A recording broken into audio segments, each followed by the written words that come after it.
네, 중첩 리스트에 대해서 알아보겠습니다. 리스트 안에 리스트가 들어갈 수 있다 그랬죠.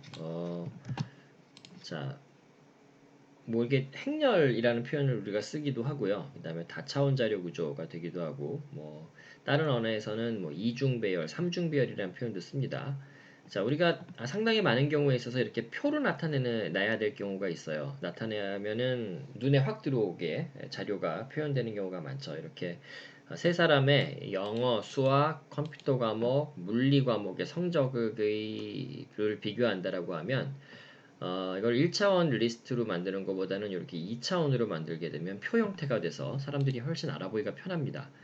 자, 결국은 밥이라는 사람의 점수를 앞에서부터 과목별로 영어, 수학, 컴퓨터, 물리, 영어, 수학, 컴퓨터, 물리 성적을 이렇게 과목별로 4개의 성적을 짜르르 리스트로 만들었고요. 앨리스라는 친구의 성적도 지금 리스트로 만들었죠. 캐롤이라는 학생의 성적도요. 그 다음에 재밌는 건 이거를 all score라 그래서 얘를 리스트들로 만들어진 리스트를 지금 생성했습니다. 리스트인데 각 아이템이 리스트인 거죠. 그러니까 이게 이렇게 되면 이렇게 2차원 표 같은 형태가 되고요. 프린트 출력을 하게 되면 실제로 리스트 안에 리스트 아이템이 있는 게 출력이 됩니다. 이게 이제 중첩 리스트라고 우리가 보통 얘기를 해요. 자, 그럼 중첩 리스트 내에서 특정 값을 우리가 특정 값에 접근하는 방법은 요 문법을 보죠. 이 실습 여러분들 다 하셔야 됩니다. 자, 지금 all score라는 리스트를 줬을 때 첫 번째 리스트의 두 번째 아이템이 됩니다. 지금 보면 all score라는 리스트를 보면 여기서 첫 번째 리스트는 누가 되냐 하면은 이게 0번째, 첫 번째니까 앨리스의 스코어가 첫 번째 리스트가 되는 거죠. 요 1이 앨리스가 되고요. 앨리스의 이제 두 번째 아이템을 찾으면 되니까 앨리스의 두 번째 아이템이니까 앨리스의 0번째, 1번째, 두 번째에서 80이 출력이 되는 거죠. 그죠? 요 맨 마지막 프린트 문장을 잘 이해하셔야 됩니다.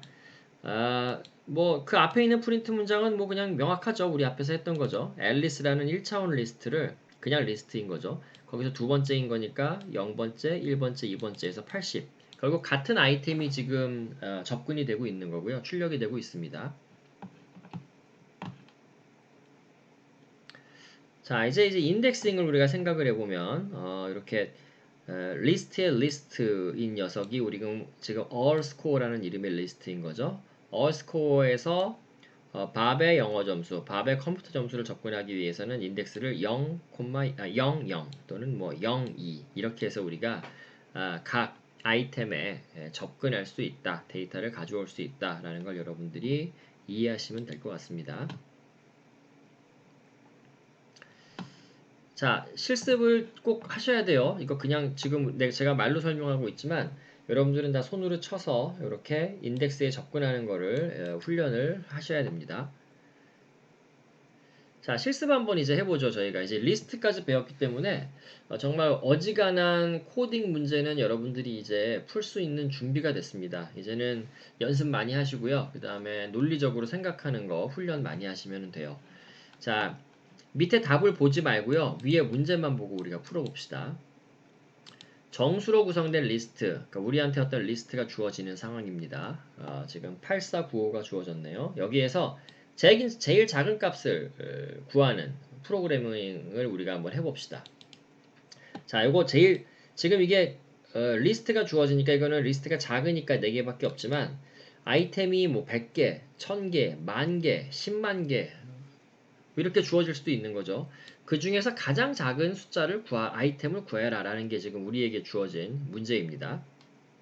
어떻게 해야 될까요? 이거를 하나하나 비교하는 수밖에 없습니다. 하나하나 비교를 해서 제일 작은 녀석을 우리가 뽑아내는 방법밖에 없는 거죠. 자, 그러니까 결국 우리가 컴퓨터의 입장에서는 데이터를 하나, 둘, 셋, 넷 이렇게 하나씩 볼 수밖에 없는 상황이기 때문에 이게 n개가 주어지면은 n개를 다 비교를 이제 해야 되는 거고요. i번째 거에서 생각을 한다 그러면 현재 i번째 것까지 i 빼기 1번째 것까지 봤던 것 중에 제일 작은 녀석을 우리가 안다고 가정하면 우리가 그걸 i번째 녀석을 봤을 때 그 아까 제일 작은 값과 i번째 녀석하고 비교해서 새로 등장한 이 i번째 값이 여태까지 우리가 알고 있었던 제일 작은 값보다 더 작아. 그러면은 우리는 제일 작은 값을 i번째 값으로 넣어주면 되는 거죠. 그렇지 않으면 그냥 내버려 두면 되는 거고요. 그 다음번 i 플러스 1번째로 우리는 전진하면 되는 거죠. 결국은 우리가 여태까지 봐왔던 숫자 중에 가장 작은 숫자를 어딘가에 저장해 놔야 되고요. 우리는 그 변수 이름을 스몰이라고 줘보겠습니다. 그럼 맨 처음 아이템을 봤을 때는 그게 A0이죠. A0이 첫 번째로 나오니까 제일 작은 값은 A0이 될 겁니다. 하나밖에 안 봤으니까요. 제일 작은 값도 제일 작은 값도 당연히 그 하나인 거죠. 그 다음에 이제 우리가 두 번째로 넘어가면 얘와 우리가 알고 있는 제일 작은 값 스몰에 있죠. 비교해서 얘가 지금 스몰보다 더 작잖아요. 왜냐면 스몰은 아까 8이었으니까. 그러면 이제 우리가 스몰을 A1로 바꿔줘야 되겠죠. 요렇게요. 그쵸? 비교 9랑 비교를 합니다. 그랬더니 4와 9를 스몰은 9, 이제 4잖아요. 4와 9를 비교해서 봤더니 A2가 더 작냐? 작지가 않죠. 그러니까 이제 굳이 바꿀 필요가 없는 겁니다. 작다면은 바꾸라는, 작다라면 이제 스몰 값을 업데이트하라는 얘기가 되는 거고요. 그 다음에 이제 A3하고도 비교하고요. 그럼 이제 끝나게 되는 거죠, 비교가. 그럼 이제 프로그램이 끝나게 됩니다. 자, 요걸 이제 코드로 이렇게 친 거죠. 그죠? 자, 이걸 직접 여러분들이 보지 말고 이 정도 코드는 이제 줄줄줄줄 쓸 수 있어야 됩니다. 이렇게 해서 실행을 시키게 되면 뭐 제일 작은 숫자가 나오고요. 우리가 이 리스트를 아무리 크게 하더라도 그죠?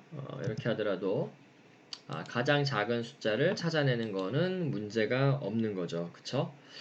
자, 요 코드가 굉장히 간단하지만 처음에 제일 작은 값을 처음 본 녀석을 제일 작은 값으로 해서 포룹이 계속 돌면서 얘 4부터 이제 끝까지를 하나씩 하나씩 비교를 하면서 여태까지 우리가 알고 있던 작은 값보다 더 작은 값이 발견이 됐다면 그게 요 if문인 거죠.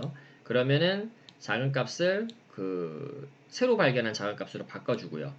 이 if문이 요 조건문이 false라는 거는 우리가 여태까지 알고 있었던 작은 값이 지금 본 값보다도 더 작다는 얘기인 거죠. 그 업데이트 할 필요가 없는 거죠. if문이 실행이 안 되는 거죠. 계속 for loop을 뺑글뺑글 돌죠. 1부터 그 다음에 length a까지 계속 다 비교를 해서 인덱스가 되니까 우리가 length a까지 하게 되면은 딱 맞겠죠. 그죠? 그렇게 비교를 해서 그 제일 작은 녀석을 찾는 코드가 됩니다. 자, 이 코드를 한번 바꿔보죠, 우리가. 문제가 지금 제일 작은 값을 구한 거였잖아요. 가장 큰 값을 구하는 코드로 바꾸면 어떻게 하면 될까요? 그러니까 이제 문제를 바꾼 겁니다. find maximum을 가장 큰 거를 큰 값을 찾아라 라고 이제 문제가 나온 겁니다. 어떻게 하면 어디를 바꿔주면 될까요? 생각을 해봅시다. 일단은 변수 이름이 헷갈리니까 스몰이라고 하지 말고 라지라고 해볼까요? 큰 거니까 라지.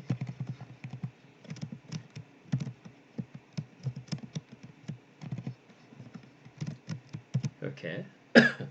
자, 또 어디가 바뀌어야 될까요? 뭐 비교해야 될 개수는 똑같은 것 같죠, 그죠? 근데 업데이트를 하는 것도 필요할 거고요.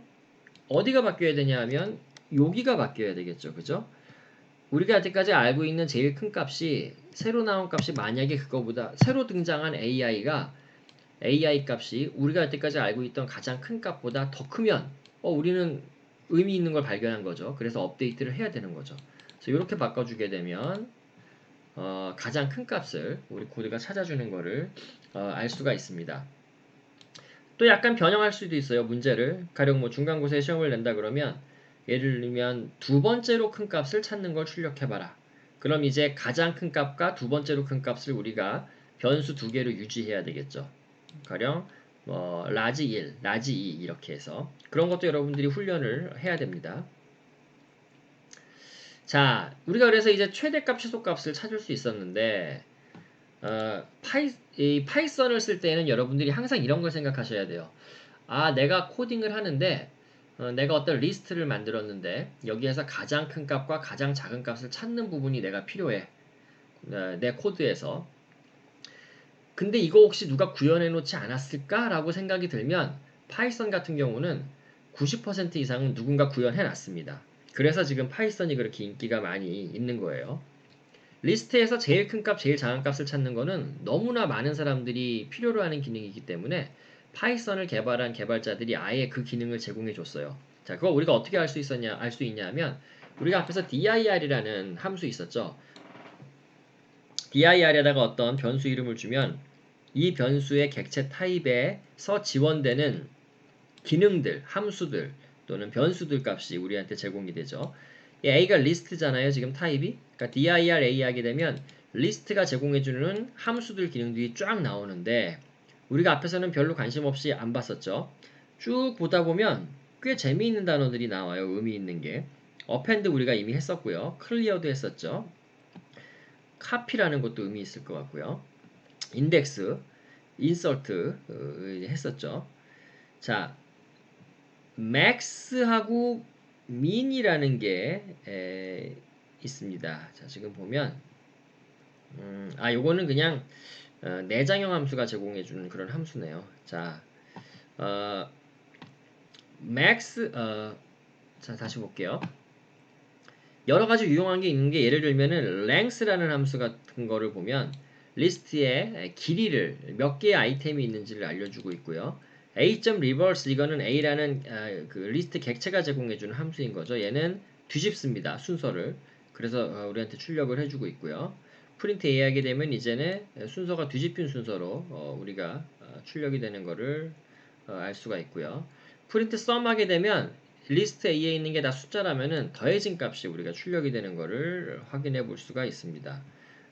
지금 보시면